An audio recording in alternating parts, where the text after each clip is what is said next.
So, our task is to move from a primitive form to something that looks like a real tree.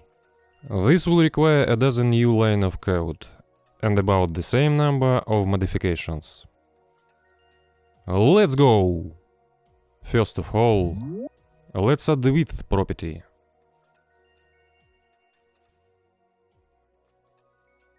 And we will make sure that the width decreases as we go deeper into the recursive call.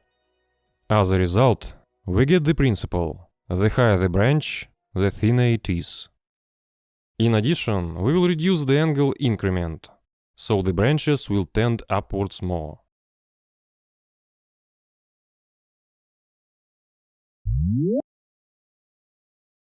Let's set the width of the trunk to 50 pixels, and by the initial angle, to the position of the cursor along the x-axis.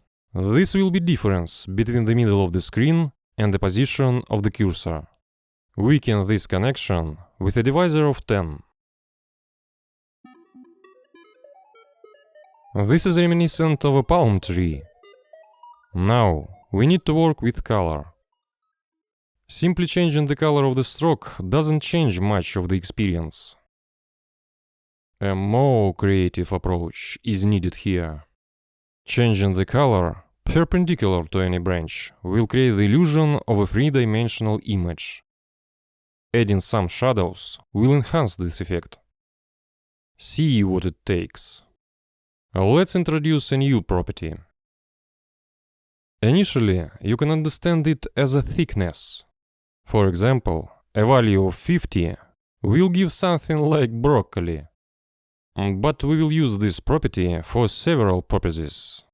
Let's go in order. First, let's change the way we clear the canvas. There will be a gradual fade, thanks to the opacity value of 0.4. Next, we place the main call in a loop with a parameter. The loop limit is our depth factor. At each new iteration of the loop, we will recalculate the color channels. And here is what I propose as a formula. At first glance, it is intricate, but the essence is simple. The starting point is the value of 100, and it gradually decreases. Here we are not afraid to get a negative value. JavaScript will forgive such an error, accepting a negative result as a zero value. We move along the green channel in a similar way, but faster, thanks to a factor of 100. We will not work with blue color channel, although you can experiment. So, now the thickness of the trunk in the original call.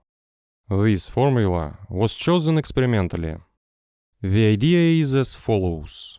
At each new iteration of the loop, the width will decrease due to the growing coefficient I with a minus sign. In this case, in each iteration there will be a new color. In the end, we will build 22 trees that are stacked on top of each other, and each one is thinner than the previous one and has a different set of colors. If primitive, it looks like this. 5 color transitions are visible on the trunk. Our cycle is up to 22. The transitions will be smoother.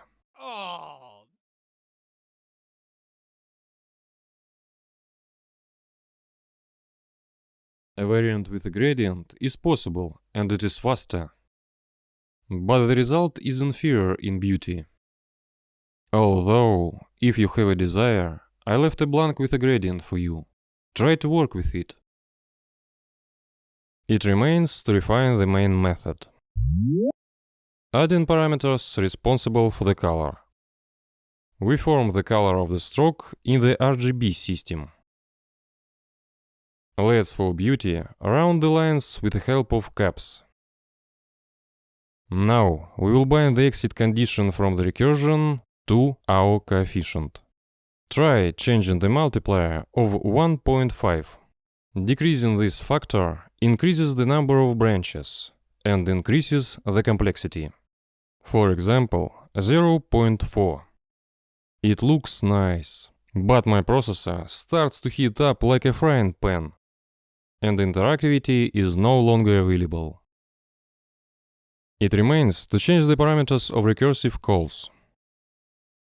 Let's slightly correct the coefficient of the length. The width will also decrease. Slightly increase the angle and add color channels. The green color will gradually increase. I would like the branches to become brighter and greener closer to the top.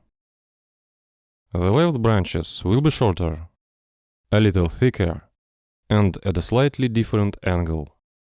The colors are the same. The following result is obtained. Not a palm tree anymore, alright? Only shadows remain. The method parameter is the position of the cursor along the x-axis. This color will be invisible on a black background, but will slightly darken the current colors of the tree. This is easier to show than to explain. We will move the shadow horizontally. The distance at which the shadow will move will be tied to the position of the mouse cursor along the x-axis. Fill in. Method call.